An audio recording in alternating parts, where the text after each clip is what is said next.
Pep Guardiola তার coaching ক্যারিয়ারের সবচেয়ে কঠিন সময়ের মধ্যে দিয়ে যাচ্ছেন। এখন আন্তর্জাতিক বিরতিতে তিনি নিশ্চয়ই বসে বসে ভাবছেন কোথায় কি ভুল হলো।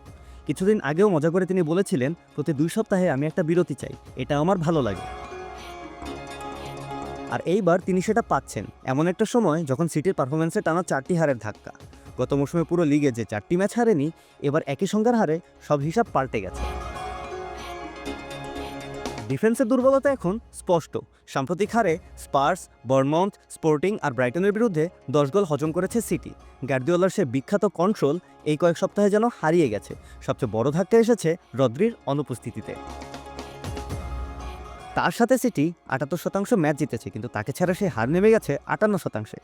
ব্রাইটনের বিপক্ষে সিটির 7% বল দখল ছিল, তবুও তাদের হারতে হয়েছে। মিডফিল্ডে কন্ট্রোল ফেরাতে হবে, বিশেষ করে সেই অভিজ্ঞ খেলোয়াড়দের সাহায্যে যারা জানে কিভাবে ম্যাচের গতিপথ নিজেদের পক্ষে নিয়ে আসা যায়।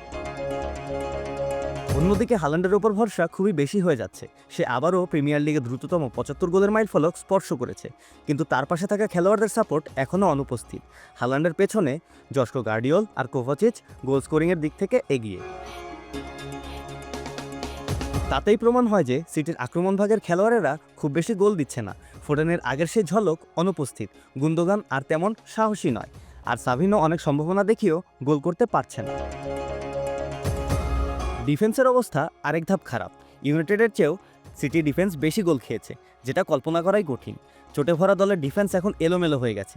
গার্দিওলা তাই বাধ্য হয়ে 19 বছর বয়সী সিমসন পুসেকে মাঠে নামাচ্ছেন। সিটি যখন একটি নির্দিষ্ট ব্যাক থ্রি নিয়ে শুরু করেছিল তখন সবকিছু স্থির ছিল। নতুন খেলোয়াড়দের অন্তর্ভুক্তিতে গার্দিওলার ডিফেন্স লাইন নড়বড়ে হয়ে যাচ্ছে। সিটি সুযোগ তৈরি ভালোই করছে, কিন্তু শেষ মুহূর্তে গোল মিস করে চলেছে। স্পোর্টিংয়ের বিপক্ষে হাল্যান্ড 5টি সুযোগ মিস করেছে, যার মধ্যে একটি ছিল পেনাল্টি। ব্রাইটনের বিপক্ষে সে ফর্মে ফিরেছে ঠিকই, কিন্তু অন্যদেরও এগিয়ে আসতে হবে। তাদের মধ্যে আস্থার অভাব দেখা যাচ্ছে, যা মাঠে ফুটে উঠেছে। সিটির সেই পরিশ্রমী ধারা সাম্প্রতিক ম্যাচগুলোতে দেখা যায়নি। ম্যাচের পর ওয়াকা স্বীকার করেছেন যে সিটি বলের লড়াইয়ে পিছিয়ে যাচ্ছে। গার্দিওলার টিম সবসময় কঠোর পরিশ্রমের জন্য পরিচিত ছিল, কিন্তু এখন সেই পরিশ্রমের অভাবে প্রতিপক্ষ সুযোগ পেয়ে যাচ্ছে। গুন্দোগান এটা নিয়েও সতর্ক করেছিল, কারণ প্রিমিয়ার লিগে কোনো সামান্যতম গাফিলতি বরদাস্ত হয় না। অবশেষে আলভারেজের প্রসঙ্গ আসে। সিটি তাকে আতলেতিকোতে বিক্রি করে ভালোই লাভ করেছে, কিন্তু সেই শূন্যস্থান পূরণ করেনি। জানুয়ারিতে নতুন প্রতিভা হিসেবে এচেভেরি আসছে ঠিকই, তবে সে আলভারেজের মতো গোল করতে পারবে কিনা সেটাই প্রশ্ন। বর্তমান চাপের সময়ে একজন অভিজ্ঞ গোল স্কোরার দরকার।